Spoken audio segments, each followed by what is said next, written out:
ॐ नमो आयर्याणम् ॐ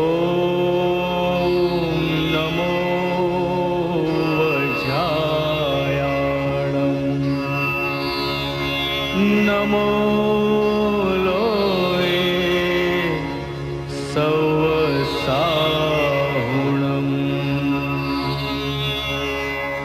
ऐसो पंच नमोकारो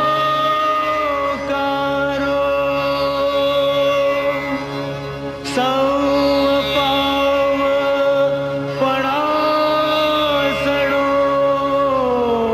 मंगलाणं च सौवेसिम्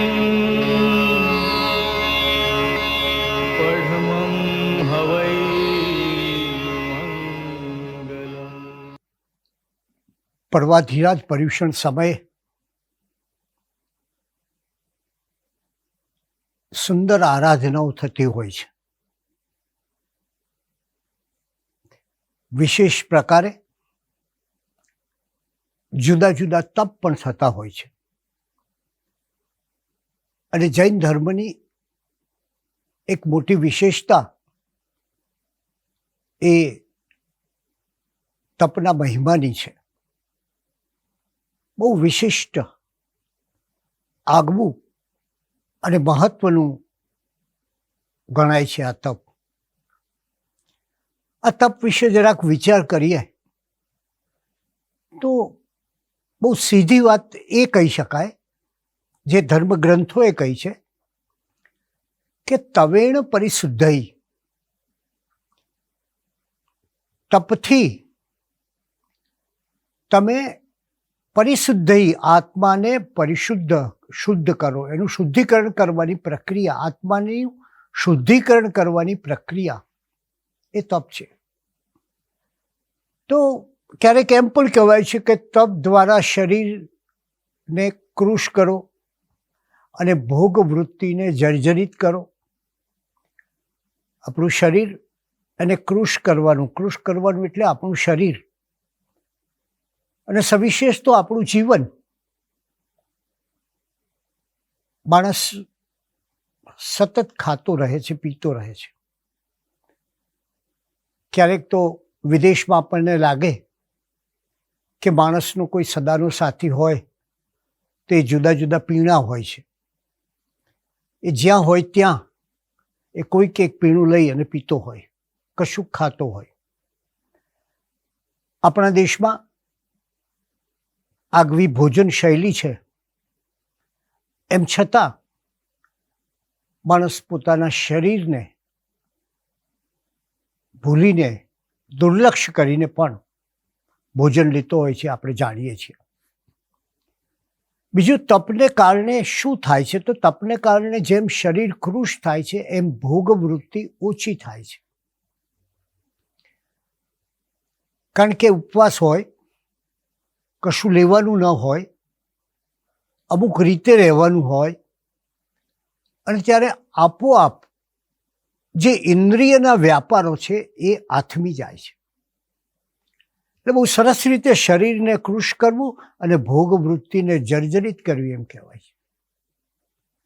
એનાથી પણ આગળ આપણે વિચાર કરીએ તો એમ કહ્યું કે કરોડો ભાવના સંચિત કર્મ તપથી નષ્ટ થાય છે. અને એથી વધારે વિશેષ કહ્યું કે ઈચ્છા નિરોધ તપથી મોક્ષની પ્રાપ્તિ થાય છે.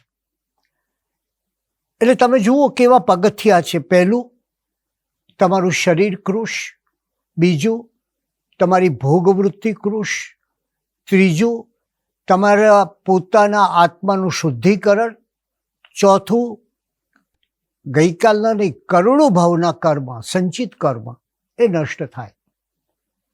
અને આ ઈચ્છા નિરોધ તપથી, ઈચ્છા નિરોધ શબ્દ પર જરા આપણે વિચાર કરવો પડે કે ઈચ્છા નિરોધ તપથી મોક્ષની પ્રાપ્તિ થાય. એટલે અહીંયા તપની વ્યાખ્યા જોઈએ તો એમ કહી શકાય કે તપ એટલે શું? તો ઈચ્છાથી આત્મા સુધી પહોંચવાની યાત્રા તે તપ. આ ઈચ્છા શું છે? આ તપના કયા ક્રમિક પગથિયા છે? તો પહેલો ઈચ્છા નિરોધ, બીજો એનું પગથિયાનો વિચાર કરીએ તો ઇન્દ્રિય અંકુશ, ત્રીજો મન પર અંકુશ, એનાથી આગળ જઈએ તો 4 ગતિમાં લાગેલા કુસંસ્કારો દૂર કરવા, 5મું કર્મજળ શોષવા અને આત્માને પોષવો, અને અંતે પ્રતિદિન કોઈને કોઈ તપ કરવાની આત્મિક તૈયારી. પહેલી વાત કરીએ ઈચ્છા નિરોધની, કારણ કે આ સમયમાં સામાન્ય માણસના જીવનમાં ઈચ્છા પર કોઈ પ્રતિબંધ કે અંકુશ રહ્યો નથી. માયાનું મૂળ છે ઈચ્છા. એષણા, લિપ્સા અને લાલસાનું કારણ છે ઈચ્છા. જરા ઈચ્છાના સ્વરૂપનો વિચાર કરીએ. જરા તમે તમારા પોતાના જીવનમાં થયેલી ઈચ્છાઓનો વિચાર કરો, કારણ કે અંતે તો પર્યુષણ એક આત્મખોજનું કામ કરે છે કે આપણા પોતાના જીવનમાં કેવી ઈચ્છા હતી, અને એનો જો વિચાર કરશો તો તમને ખબર પડશે કે વાહ, આ ઈચ્છા તો માણસને કેવી રમાડે છે, કેવો બહુરૂપીનો ખેલ આ ઈચ્છામાં આપણને જોવા મળે છે. બાળપણમાં હતા, કોઈને બાર્બી ડોલની ઈચ્છા હોય, કોઈને બીજા રમકડાની ઈચ્છા હોય, કોઈ મોટરના રમકડાની ઈચ્છા હોય, પ્લેનના રમકડાની ઈચ્છા હોય, અને પછી તમે જુઓ આપણી ઈચ્છા તૃપ્ત થાય એટલે આનંદ, અને એમાં એ રમકડું કોઈ બીજું લઈ લે તો દુઃખ, એ રમકડું તૂટી જાય તોય દુઃખ. આ ઈચ્છાનો દુઃખ સાથે કેવો સંબંધ છે એ આપણે બાળપણથી જોતા આવ્યા છીએ. યુવાનીમાં પ્રેમિકાની પ્રાપ્તિની ઈચ્છા હોય, પ્રૌઢ વયે શરીર સાચવવાની, કુટુંબને જાળવવાની, અને બાકીના જીવન માટેની તમારી ઈચ્છાઓ હોય, અને પછી થોડાક આગળ જાઓ પ્રૌઢ વયથી એટલે સામે મૃત્યુ દેખાય, અને સામે મૃત્યુ દેખાય એટલે શાંતિ કે સમાધિ મૃત્યુની ઈચ્છા હોય. એક સમયે સ્વાદિષ્ટ વાનગીની લાલસા અને મોહ પુષ્કળ હોય, એ અત્યંત પ્રિય પણ હોય, એના વગર આમ ચાલે નહીં. પણ જુઓ તમે કે સમય જતાં કદાચ કોઈને ડાયાબિટીસ થાય તો એ મીઠાઈ એને પછી છોડવી પડે, એને કોઈ શરીરના સ્વાસ્થ્યને કારણે અમુક પ્રકારનું ભોજન છોડવું પડે. એટલે આપણા જીવનમાં, મારા અને તમારા જીવનમાં ઈચ્છાએ કેવા કેવા માણસો પાસે ખેલ કરાવ્યા છે વિચાર કરવો પડે. અને એ ખેલ જુઓ ત્યારે જ તમને ખબર પડે કે પહેલા રમકડાની ઈચ્છા હતી અને પછી નિરોગી શરીરની ઈચ્છા થાય છે. આમ ઈચ્છાનું રૂપ બદલાતું જાય છે. ક્યારેક આપણે સ્વચ્છંદની ઈચ્છા કરતા હોઈએ, સ્વચ્છંદ હોય એને પાછળનું કારણ, ક્યારેક ઇન્દ્રિયની માગણી સંતોષવા માટે ઈચ્છા કરતા હોઈએ, ક્યારેક વળી એવું પણ બને કે કોઈ અન્યની પાસે આ વસ્તુ જોઈએ ને આપણને ઈચ્છા થાય એટલે અન્યને જોઈને પણ આવી ઈચ્છા થતી હોય છે. એટલે એક અર્થમાં કહીએ તો આખું જગત, મહાકવિ કાલિદાસે બહુ સરસ કહ્યું છે કે ઈચ્છાઓની ગતિની બહાર કશું હોતું નથી. આખું જગત કોઈ ઈચ્છાથી જ દોડતું હોય ને એવું તમને લાગે. અને એટલે જ ભગવાન મહાવીર સ્વામીએ શ્રી ઉત્તરાધ્યયન સૂત્રની અંદર એક બહુ સરસ સૂત્ર આપ્યું છે આપણને. પ્રભુની વાણીમાં એટલું બધું ગહન જીવનની વાતો છે, જીવનના કેટલાય રહસ્યો આપોઆપ પ્રગટ થઈ જશે. જીવનની દિશા, જીવનની ઉર્ધ્વતા, જીવનની આધ્યાત્મિકતા, એ બધું આપણને પ્રભુની વાણીમાંથી સમજાય. માત્ર સવાલ એટલો છે કે આપણીમાંથી કેટલાય એ પ્રભુની વાણી આત્મસાત કરી છે, કેટલાય એનું શ્રવણ કર્યું છે, કેટલાય એનું જીવનમાં આચરણ કર્યું છે, એનો થોડોક આજે પણ વિચાર કરવો જોઈએ. ભગવાને શું કહ્યું? શ્રી ઉત્તરાધ્યાન સૂત્રની અંદર ભગવાને કહ્યું, ઈચ્છા હું આકાશ સમા અનંત્યા. આ ઈચ્છાઓ તો આકાશ સમી અનંત છે. આકાશ સમી કેમ કહ્યું? કારણ કે આકાશનો કોઈ અંત હોતો નથી, એમ તમારી ઈચ્છાઓને પણ કોઈ અંત હોતો નથી. તમે જો વૃત્તિઓથી દોરતો માણસ એક પછી એક ઈચ્છાઓથી જીવતો હોય છે. આજે વિચાર કરે, બસ જીવનમાં 50 લાખ રૂપિયા મળે એટલે પછી બધું છોડી દેવું છે.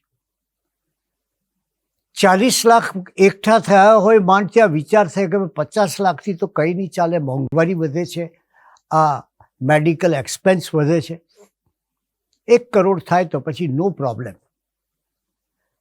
હજી 80 લાખ સુધી પહોંચ્યો હોય ત્યાં પછી 3 કરોડની કલ્પના કરે. આમ માણસને એની ઈચ્છા દોડાવે રાખે છે. અને એટલે જ ભગવાને કહ્યું કે તારી ઈચ્છાનો કોઈ છેડો નથી, સંયમ રાખ તો જ એના ઉપર અંકુશ આવશે. તો તું દોડ્યા જ કરીશ. પછી ટોલ્સ્ટોયની એક વાર્તામાં છે ને કે એક માણસને કહ્યું કે તું દોડીને જેટલી જમીન ઉપર દોડી જા એટલી જમીન તારી. એ માણસ દોડતો રહ્યો, થાકી ગયો, પણ હજી જમીન મેળવવાની ભૂખ શાંત નહોતી થઈ. ઈચ્છા સહેજે ઓછી નથી થઈ. હાંફતો હતો છતાં દોડ્યો, થાકી ગયો છતાં દોડ્યો, અને છેવટે એ દોડતા દોડતા મૃત્યુ પામ્યા. લેખક કહે છે કે માણસને જીવનમાં કેટલી જમીનની જરૂર છે? 5 કે 6 ફૂટની જમીનની જરૂર છે. એટલે આપણે એ વિચાર કરવો છે કે આપણી ઈચ્છાઓએ આપણા ઉપર કેવું સામ્રાજ્ય જમાવ્યું છે. અને એટલે જ આપણે જાણીએ છીએ કે સૌ કોઈને ઈચ્છા હોય છે. માણસને પણ ઈચ્છા હોય છે. આપણે ત્યાં જાણીએ છીએ કે દેવો પણ ઈચ્છા હોય છે. અને ઈચ્છાને જરા સમજવાની જરૂર છે. કેટલીક ઈચ્છાઓ સારી હોય છે. કોઈનું ભલું કરવાની ઈચ્છા, કોઈને મદદ કરવાની ઈચ્છા, અને કેટલીક ઈચ્છાઓની પાછળ આપણી પોતાની તૃષ્ણા હોય છે. એટલે ઈચ્છાઓ વિશે વિચારતા પહેલા 2 ભેદ ચિત્તમાં સ્પષ્ટ કરવા જોઈએ. એક સારા સંકલ્પથી થતી ઈચ્છા, અને બીજી લાલસાની તૃપ્તિ માટે થતી ઈચ્છા. અને ત્યારે આપણે ઈચ્છાના મૂળને જોવાની જરૂર છે.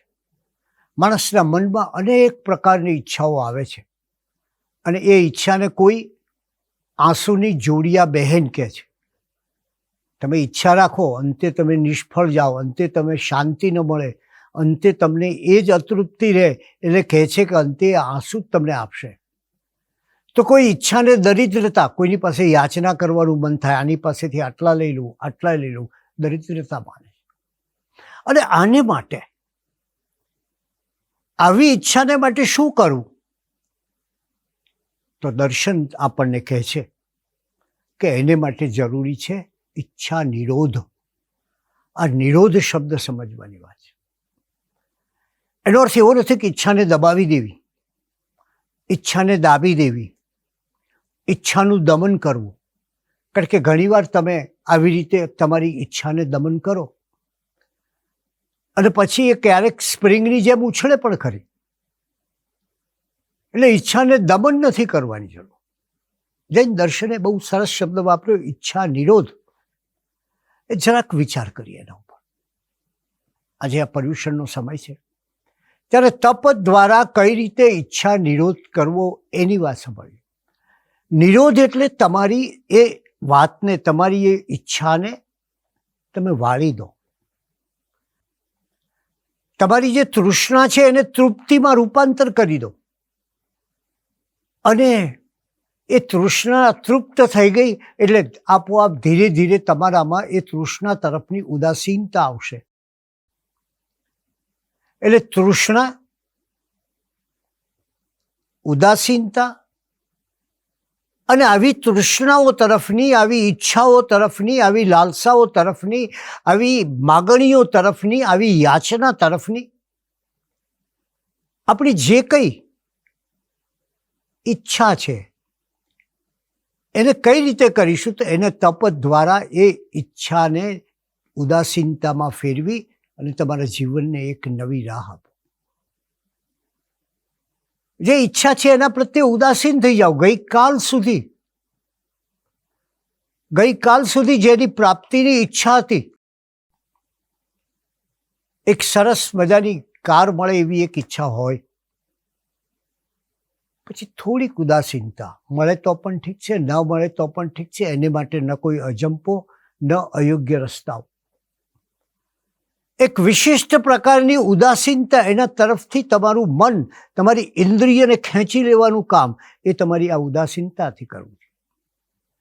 અને એટલે જ તમે જો ઉદાસીન થશો, એને માટે શું જોઈએ? એને માટે તમારે તપ જોઈએ. આ તપ દ્વારા જ તમે ઉદાસીનતા પામી શકશો. અને આપણે સૌ જાણીએ છીએ કે આ તપથી થતી આ જે ઈચ્છાથી ઉદાસીનતા પેદા થાય, અને ઉદાસીનતા પેદા કરવાનું કામ એ આ તપનું છે. આપણે ત્યાં ધર્મગ્રંથોમાં એક સરસ કથા મળે છે કે બે કાચમાં એક તળાવની બહાર રહેતા હોય છે, અને એ તળાવની બહાર રહેતા હોય છે ત્યારે એક શિયાળ એમને ખાવા માટે આવે છે. એક કાચબો એ પોતે સંયમ રાખીને સંકોચીને બેસી ગયો, અને બીજો કાચબો એ સંયમ ન રાખી શક્યો, અંકુશ ન રાખી શક્યો, માટે એણે એનું મોં બહાર કાઢ્યું.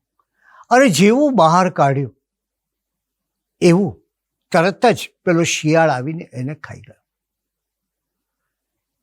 પહેલો જે કાચબો હતો, જેણે જોવાની ઈચ્છાનો નિરોધ કર્યો,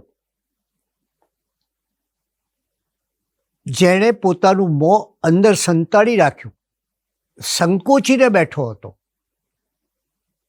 એ શિયાળ જતા ધરામાં ચાલ્યો ગયો અને સુખેથી એમાં રહ્યો. ઇન્દ્રિયોના અંકુશની બાબતમાં દ્રષ્ટાંત આપણે ત્યાં આપવામાં આવે છે કે જો ઇન્દ્રિયોનો અંકુશ યોગ્ય હોય તો તમને આવી પરિસ્થિતિ ન આવે જે પેલું મોં બહાર કાઢનારા કાચબાની થઈ. એ સમજી લેવું જોઈએ આપણે કે ઇન્દ્રિયની આવશ્યકતા તો છે જ. આંખો મીચીને ચાલી ન શકીએ, કાન બંધ રાખીને જીવી ન શકીએ, પરંતુ એમાં પરિવર્તનની જરૂર છે. એટલે ઇન્દ્રિયોનો સમ્યક ભાવે અંકુશ અને મનનું પણ સમ્યક ભાવે અંકુશ, આ કેવી રીતે કેળવાય? કદાચ પૂર્વભાવોને કારણે પણ અમુક લાલસા હોય, અમુક લીપ્સા હોય, અમુક તૃષ્ણા હોય. આવી અનાદિકાળની સંજ્ઞાઓને તોડવા માટેનું કોઈ પ્રબળ માધ્યમ હોય તો એ તપ છે. અને એટલે જ આ અનાદિકાળથી ચાર ગતિમાં ભમતા લાગેલા સૌ કુસંસ્કારો દૂર કરવાની પ્રક્રિયા, એનું નામ છે તપની પ્રક્રિયા. આ તપ દ્વારા શરીર તપે છે, અને શરીર તપાવવાથી કાર્બન શરીર તપે છે, અને કાર્બન શરીર તપાવવાથી કર્મ ખરશે. એટલે કે અનાદિકાળથી આપણી સાથે રહેલા પેલા વિકારો એ દૂર થશે. બીજા અર્થમાં કહીએ તો આપણા આત્મા પર જામેલી પેલી મલિનતા ઓછી થશે. અને માટે જ જો તપ આવશે તો વિષયો નહીં ફાવે. પછી તમને ક્રોધ તપ હોવાને કારણે પરેશાન નહીં કરે, માનની ઈચ્છા નહીં જાગે, માયાની ફેરફુદરડી ફરવી નહીં પડે, અને લોભ તમને દોડાવશે નહીં. એનું કારણ શા માટે? કયું કારણ? હતા તો ખરા અગાઉ પહેલા. તો આ તપથી શું પરિવર્તન આવ્યું? તપ મારી દૃષ્ટિએ પરિવર્તનનું, જીવન પરિવર્તનનું એક પ્રબળ સાધન આપણે તે કહેવાય. અને શું પરિવર્તન આવ્યું?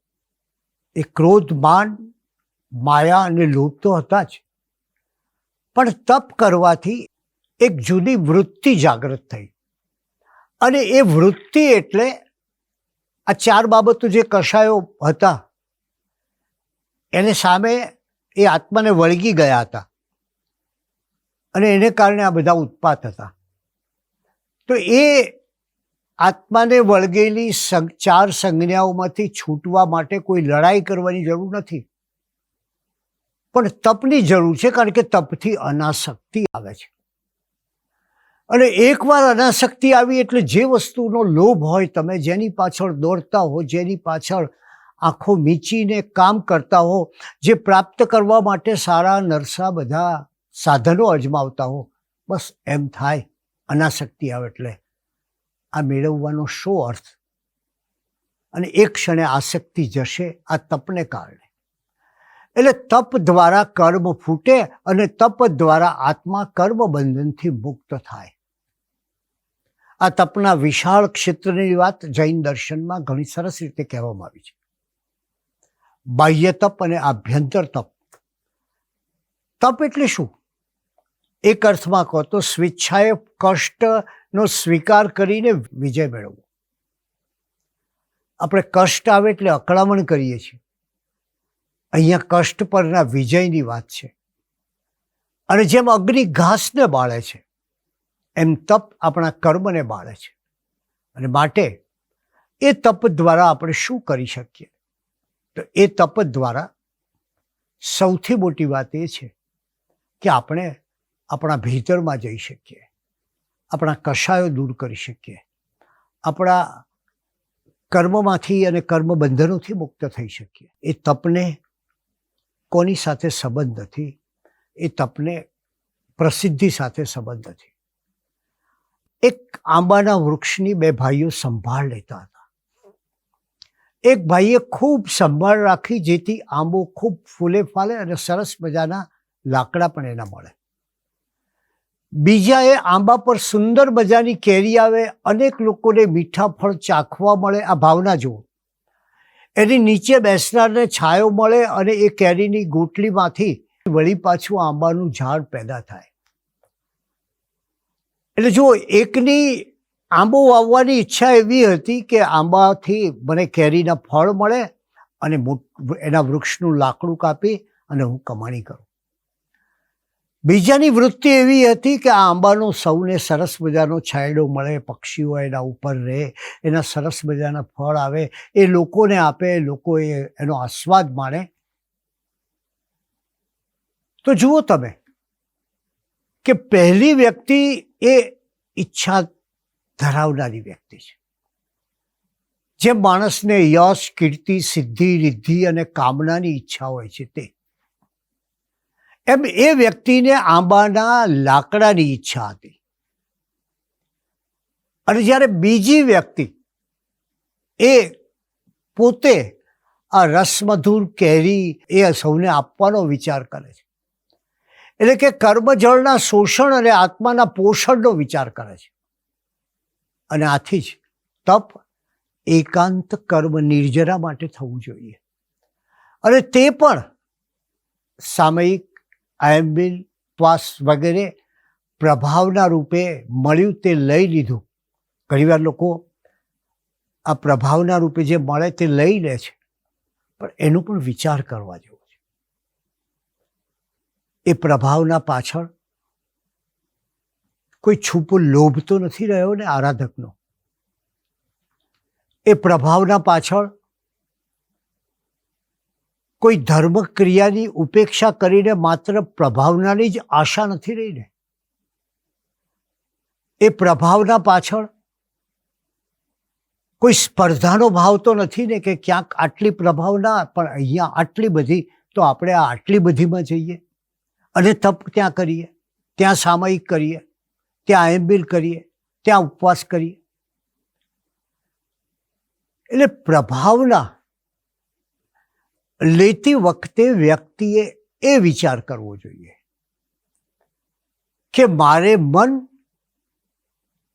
ધર્મ પ્રભાવ મહત્વનો છે, મારે મન પ્રાપ્તિ મહત્વની નથી. તપ એ તો કર્મ નિર્જરાનું સાધ્યન છે, અને એટલે એકાંતે કર્મ નિર્જરા માટે આ કર્યું છે. પરંતુ જો સૂક્ષ્મ રૂપે પણ મારે આપને એ કહેવું છે કે આમાં આપણી લોભની સંજ્ઞાનું પોષણ થતું હોય, કોઈ દુન્યવી તુચ્છ લાલચ લાવે તો માની લેવું કે આ તપ નથી, આ તપને નામે થયેલી એક ખોટી તૃષ્ણા છે. અને એટલે સાવ વિપરીત ઘટના બનશે. આપણે ત્યાં કહ્યું છે કે તપ એ દુન્યવી લાલચ માટે ન હોય અને પરભાવની લાલચ માટે પણ ન હોય. તપ દુન્યવી લાલચ નહીં અને પરભાવની લાલચ પણ નહીં. પણ તપ કઈ રીતે કરવું જોઈએ? મેં જોયું કે ઘણીવાર લોકો પોતાના તપ દરમિયાન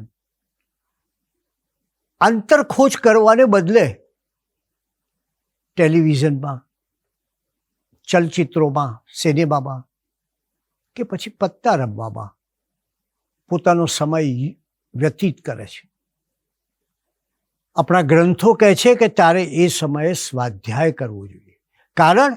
કારણ તે તપ કર્યું છે અને તપને બાહ્ય બાબત સાથે કોઈ સંબંધ નથી.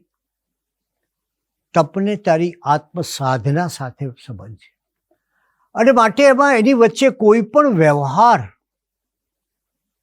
લાવવો જોઈએ નહીં. એટલે આ તપ સમય આપણે તપસ્વીનો મહિમા કરીએ છીએ, પણ જરાક એ તપસ્વીના મહિમાનો વિચાર કરવો જોઈએ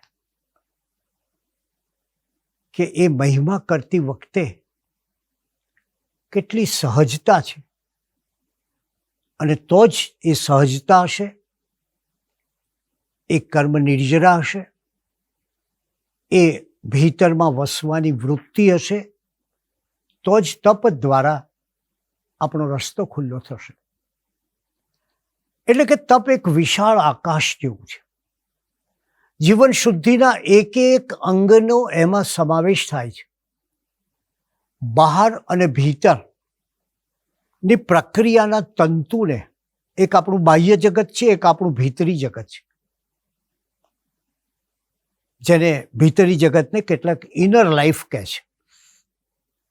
તો એ બાહ્ય જગત અને ઇનર લાઈફ, આપણા આંતરિક જગતને, આંતરિક જીવનને જોડનારી કોઈ કડી હોય તો એ તપ છે. વ્યક્તિ ઉપવાસ કરે, કેટલાક લોકો એમ માને છે કે ઉપવાસ એટલે ભોજન નહીં કરવાનું. ખોટી વાત છે.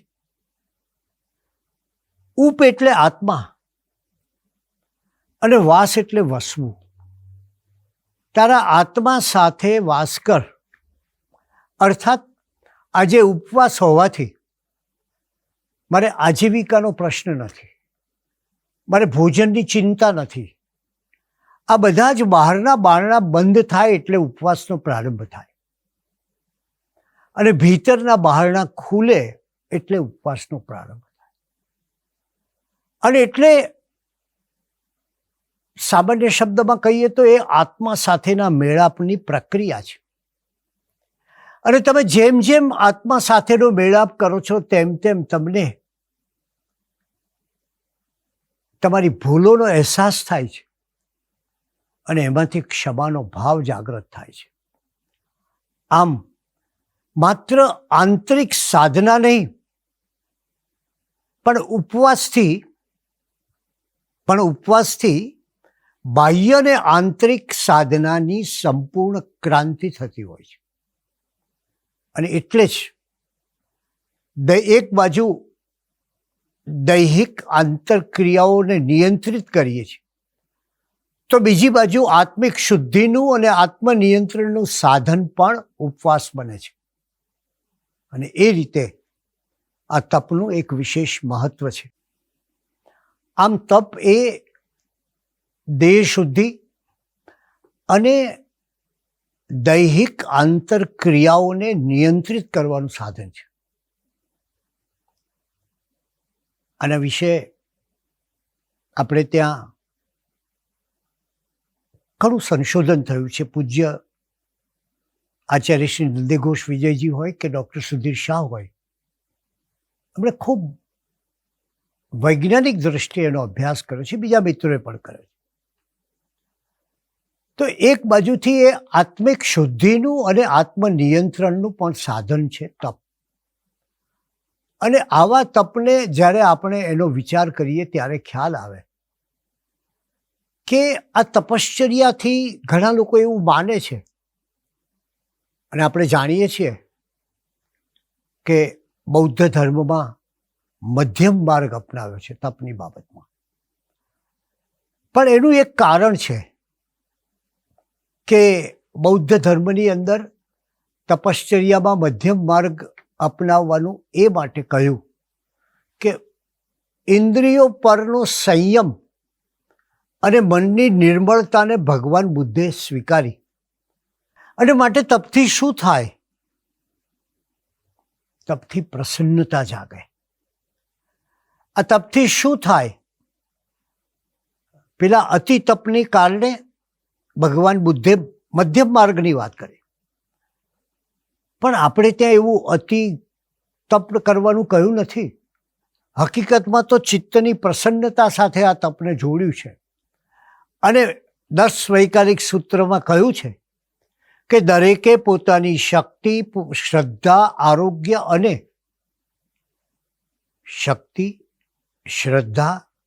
આરોગ્ય અને ક્ષેત્ર અને કાળને સમજીને વિચારીને પોતાના આત્માને તપમાં જોડવું જોઈએ. આ બહુ મહાન સિદ્ધાંત આપણે યાદ રાખવો. અથવા તો ઉપાધ્યાય યશો વિજયજી મહારાજ કહે છે આ તપના વિષયમાં બહુ સરસ કહે કે ચિત્તમાં દુર્ધ્યાન ન આવી જાય, યોગોને હાનિ ન પહોંચે અને ઇન્દ્રિયો ક્ષીણ ન થાય ત્યાં સુધી તપ કરવું જોઈએ. જો એ સમજ્યા ન હોઈએ તો શું થાય? તપને બરાબર, ઉપાધ્યાયજી મહારાજ કહે છે કે તપને બરાબર પચાવ્યું ન હોય તો શું થાય? અને આના સામે આપણે જાગૃતિ રાખવાની છે. એ જાગૃતિ એ છે કે જો તપને બરાબર પચાવ્યું ન હોય તો અહંકાર આવે. તપને જેટલી દુશ્મનાવટ પ્રસિદ્ધિ સાથે છે, એટલી જ શત્રુતા અહંકાર સાથે છે. એના મનમાં અહંકાર જાગે કે હું કેવો તપસ્વી, કોઈ ન પૂછે તો પણ પોતાના તપની વાત કરે, અને પોતે એક અત્યંત ધર્મના ઉચ્ચ શિખરે બેઠો હોય અને બીજા બધા સામાન્ય હોય એવું માનવા લાગે. અને આપણે જાણીએ છીએ કે અહંકાર એ સર્વ ગુણોનો વિનાશક છે. એટલે પહેલું તો એ ધ્યાન રાખવાનું દુર્ધ્યાન ન થાય. ચિત્ત આત્મલીન થવાને બદલે બાહ્ય અન્ય બાબતોમાં લીન ન થાય. અને ત્યારે ઉપાધ્યાયજી મહારાજે સરસ કહ્યું છે કે તપ જો આત્મસાત ન થયા હોય તો શું આવે? બહુ મોટું નિદાન કર્યું છે. જડતા, યાંત્રિકતા અને ક્રોધ.